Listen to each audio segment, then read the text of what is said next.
Hi friends, నేను ఇవాళ మీకు క్యాలీఫ్లవర్ ముక్కల పచ్చడి ఎలా పెట్టుకోవాలో చూపిస్తాను ఫ్రెండ్స్. నేను క్యాలీఫ్లవర్ శుభ్రంగా కడిగి ఆరబెట్టుకొని నేను ఈ కప్పుతోటైతే కొలుచుకున్నాను. ఈ కప్పుతో కొలుచుకుంటే నాకు 3 కప్పుల ముక్కలు అయినాయండి. అదే కప్పుతోటి కారం కలుపుకున్నాను. మీకు ఏ కప్పు అయితే ఆ కప్పుతో చూసుకోండి.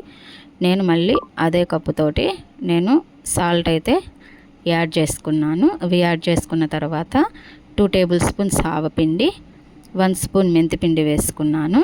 నేను ఇక్కడ వేరుశనగ నూనె వాడుతున్నానండి. అది మీ చాయిస్, వేరుశనగ నూనె అయినా ఏ నూనె అయినా అవకాశాన్ని బట్టి కలుపుకోండి. దాంట్లో 4 తుంచుకున్న ఎండుమిరకాయలు వేసుకున్నాను. అవి బాగా ఏగిన తర్వాత కొద్దిగా ఆవాలు కూడా యాడ్ చేసుకున్నానండి.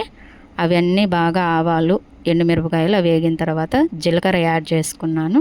అవి ముందలగానే కొద్దిగా తెల్లగడ్డలు దంచి పెట్టుకోవాలి. అవి తెల్లగడ్డలు బాగా దంచి పెట్టుకున్న తర్వాత అవి వేగిన తర్వాత తెల్లగడ్డ కూడా బాగా వేసి బాగా శుభ్రంగా అవి మొత్తం బాగా వేగాలండి. అవి అన్నీ బాగా ఎరడాలుగా వేగితేనే బాగుంటాయి.